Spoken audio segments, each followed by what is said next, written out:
Good morning, everyone. Let's have a discussion. What is the EPA? EPA. Does it stand for everybody poops out their ass?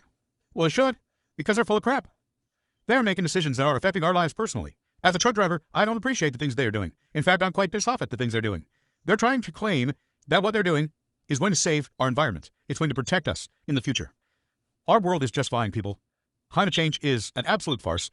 There is no clear-cut evidence. I mean, you can present the evidence to these people in experts from Harvard, from Yale, from Stanford, from all kinds of universities, all kinds of weathermen, all kinds of scientific experts have come out to say this is not happening.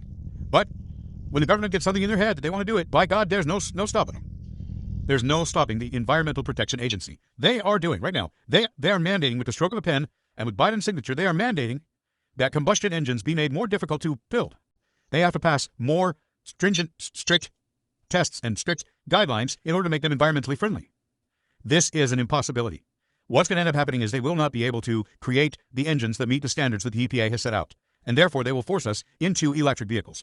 It absolutely cannot work for semi-trucks. I don't see how it's going to work. They haven't thought this out. The raping and the tearing apart of our Earth to get the materials necessary to make the batteries and to make the electric vehicles is asinine. By the time one, I'm saying one, by the time one electric vehicle is created, with the battery, with the vehicle, everything in it, by the time it is created, it equals 4 years of pollution put out by a combustible engine. This is what happens when you fight against, when you are a Marxist fighting against.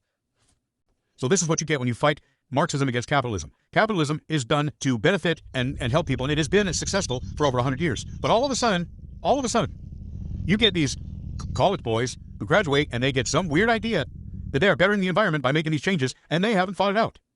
They just came up with an idea, and by God, they presented it to Biden, and he took his pen, and with the stroke of a pen, an executive order, he said, F you all. We're going to do this because it makes sense for the environment. My God in heaven, are you people really this stupid? I didn't think in my lifetime I would ever meet anybody who was this incredibly stupid. Look at the truth. Look at the facts. Look at what's going on. You can call me a conspiracy theorist, whatever you want to call me. People are going to come at me for this. I know they will. And I'm ready for it because I've done the research. I've read the things that have been put out by Stanford, by Harvard, by Yale, by other places, Georgia Tech, Texas Tech, Arizona University, and all these places have put out statements. Weatherman after weatherman, meteorologist after meteorologist has said the word that time. These guys are smart, and they are saying, we as human beings are not affecting this planet. It's like when they came out and they said, consuming Crest toothpaste could be harmful to you and fatal if you took too much of it. Do you know how much you had to partake of? Like a ton of Crest toothpaste in order for it to kill you. Come on, people. Let's get with it.